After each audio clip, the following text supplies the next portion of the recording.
สวัสดีค่ะยินดีต้อนรับเข้าสู่ช่องโปจกสรัม Halo guys, selamat datang kembali di Pojok Seram. Ini lanjutan film Attack 13 Part 2. Hari kita mulai.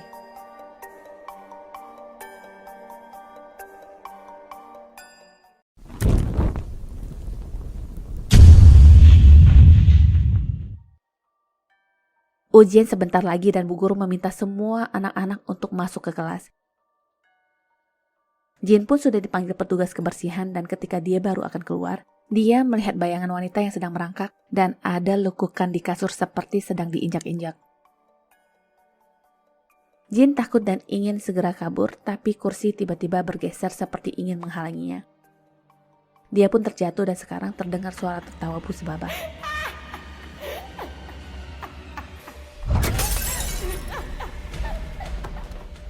Jin mengerahkan pisau ke arahnya dan hantu itu pun menghilang. Di iPad-nya ada balasan yang tertuliskan kalian semua harus mati. Barang-barang berjatuhan dan listrik sampai konslet. Ada langkah kaki di belakang dan hampir saja pisau yang dipegang Jin mengenai bibit tukang bersih-bersih. Jin berkata maaf dan segera pergi. Di kelas sendiri hantu itu datang sambil nyengir kayak kuda.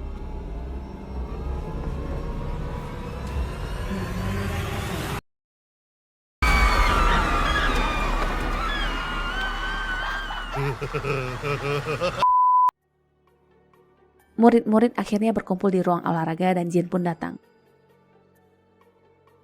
Seorang guru mencoba menenangkan mereka dengan berkata ini mungkin saja efek stres karena ujian dan kenyataannya lagi, mereka baru saja kehilangan seorang teman yang akhirnya membuat mereka berhalusinasi. Jin dan Gan langsung menanyakan kepada guru pelatih siapa yang sudah menghidupkan Bu Subaba, tapi dia mengaku tidak tahu yang langsung disikat Jin. Jin menuduh gurulah pelakunya juga membeberkan perselingkuhan mereka yang sebenarnya rahasia umum. Sekilas wajah pelatih berubah dan tiba-tiba dia tertawa. Dia melanjutkan celotehannya tentang Bu Subaba yang katanya tidak memuaskan. Entah apa yang ada di otaknya, dia malah menurunkan celananya sampai terlihat sepantat-pantatnya.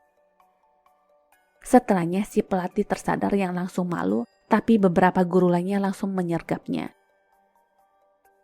Jadi yang tadi itu sudah pasti ulah dari hantu Bu Subaba dan sekarang dia muncul lagi yang membubarkan semua orang. Si pantat pun berusaha merangkak dengan celana setengah lutut yang belum ditarik ke atas. Setelah kejadian itu, Jin dan teman-temannya mampir ke rumah Bu Subaba, tapi sudah dalam keadaan terkunci seperti kosong. Mereka lalu mendobrak jendela dan di dalam sana masih ada bekas benda-benda perdukunan yang artinya memang benar ayahnya suka main dukun. Mereka lalu menghancurkan barang-barang dan jimat-jimat. Ada satu gambar di dinding itu yang membuat Jin teringat tentang kontak orang misterius di iPad Bu Subaba. Tak berapa lama ayahnya datang dari lantai 2 yang langsung mengamuk. Semua orang mencoba melawan dan dia langsung berlari ke atas saat disiram air seni. Si bapak berusaha kabur lewat jendela dan Nong mengaku menemukan boneka arwah. Air seni pun disiramkan ke boneka terkutuk itu dan dihancurkan sementara sang ayah mendapat nasib buruk seperti senjata makan tuan dengan roh jahat yang membuat kemalangan untuknya. Dia pun tewas dengan cara yang sangat mengenaskan. Setelah dari kantor polisi, Jin berpisah dengannya dan dijemput oleh Gan untuk bersama-sama menemui dukun yang terkena getahnya waktu itu. Jin menanyakan apakah ini semua sudah berakhir dengan memberikan boneka arwah itu kepada pengikutnya. Si pengikut berkata akan melakukan ritual doa dan berpesan agar melakukan amal yang banyak untuk roh Bu Subaba supaya dia tidak dendam, tapi tidak ada statement sudah selesai atau belum. Malamnya mereka pun berdoa untuk Bu Subaba dan seperti ada respon dari angin yang bertiup.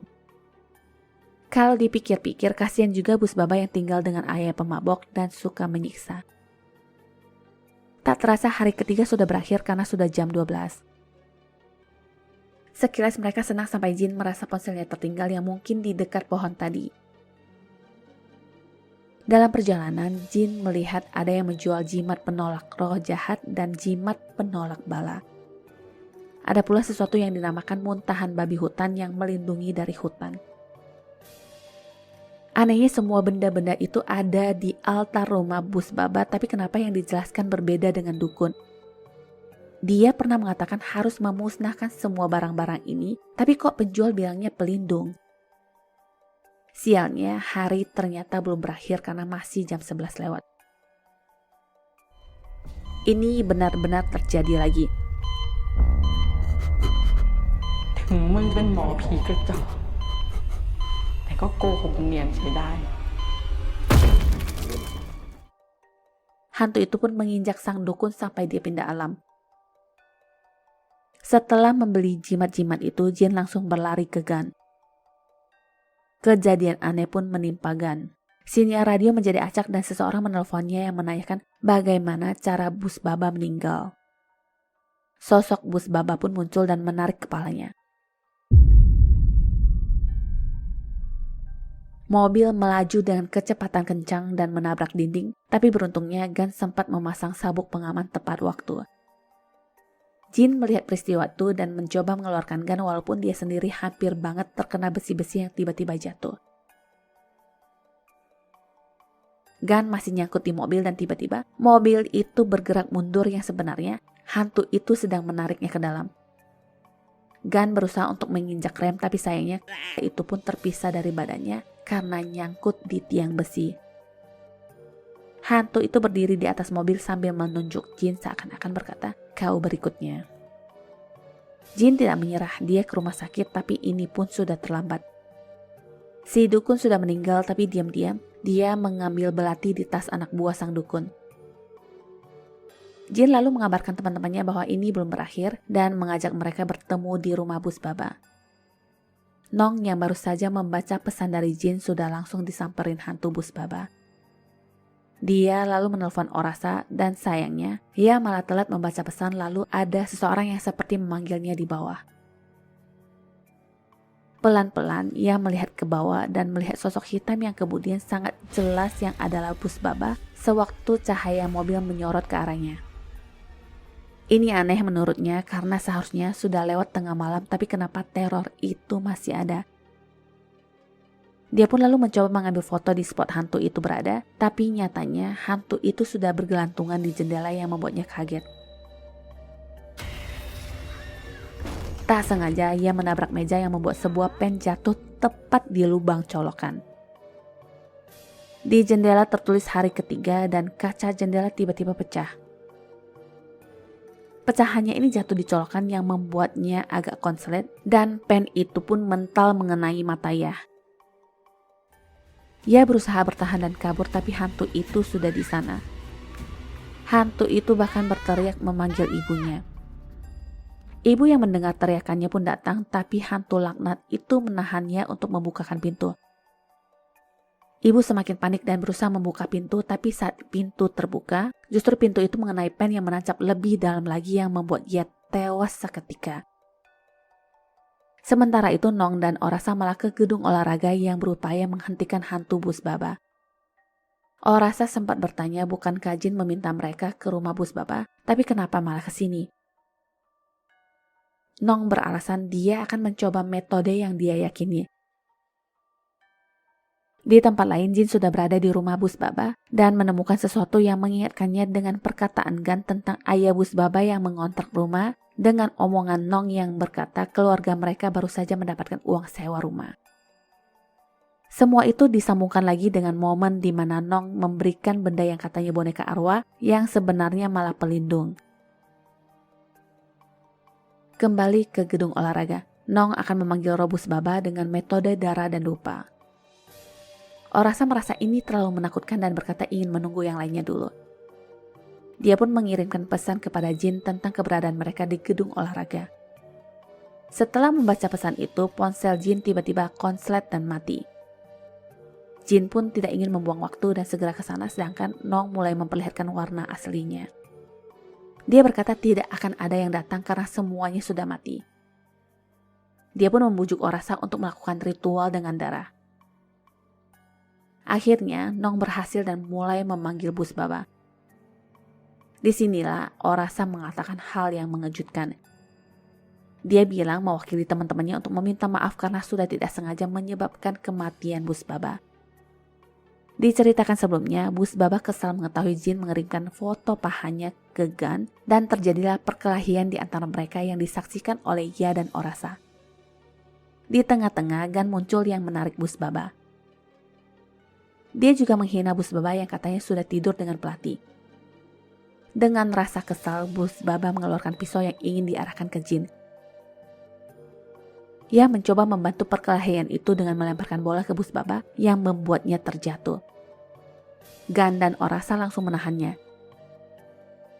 Di momen ini, Bus Baba memohon agar melepaskannya dan berjanji tidak akan mengganggu mereka lagi. Karena kasihan, mereka pun melepaskannya, tapi yang terjadi dia malah menyerang Jin. Teman-teman mencoba menolong dan tak sengaja mendorong Bus Baba yang saat itu kebetulan lehernya membentur keras ke tiang. Seketika Bus Baba sesak nafas dan meninggal tepat di bawah ring basket. Jin kemudian mempunyai ide untuk merekayasa kematian Bus Baba karena pertimbangannya selama hidup saja Bus Baba sudah sangat merepotkan dan sekarang Jin tidak akan membiarkan dia merusak masa depan mereka.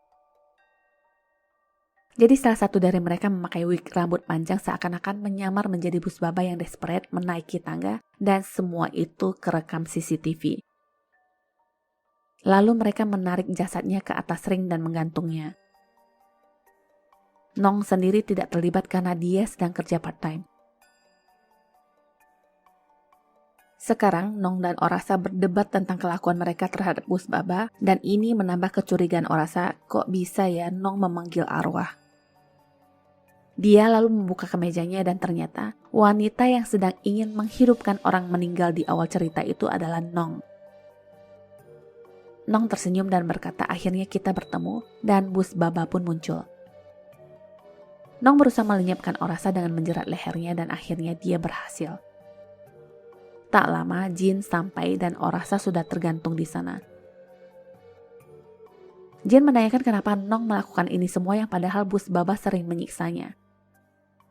Alasan Nong karena dia mencintai Bus Baba.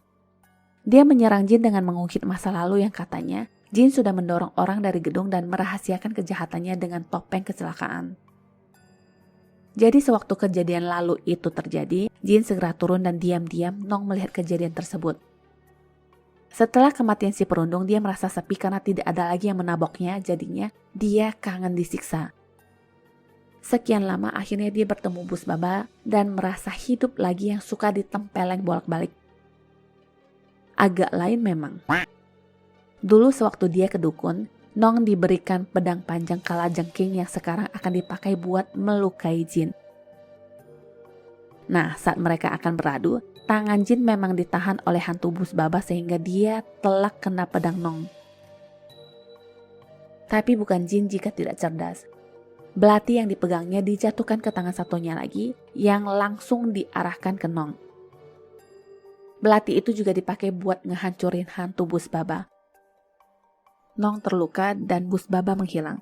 Tapi Jin masih berusaha menanyakan benda yang dipakai untuk memanggil Bus Baba. Nong sempat menunjuk pedang yang masih stuck di perutnya. Pedang itu bisa dicabut tapi kalajengking gaib itu masuk ke perutnya. Hantu Bus Baba muncul kembali dan bersama-sama menahan tangan Jin agar tidak mencabut kalajengking besar itu. Rencananya Bus Baba akan mengambil alih badan Jin dan berhasil. Keesokan harinya Bus Baba benar-benar sudah bersatu dengan Jin yang bertingkah seperti biasanya dan menyuruh si babu untuk bersihin sepatunya dari anjing. Tamat. ขอบคุณที่รับชมช่องของเรานะคะ ถ้าชอบอย่าลืมกดไลค์ กดติดตาม และแชร์หนังเรื่องต่อไปของเรานะคะ ขอบคุณค่ะ Sampai jumpa.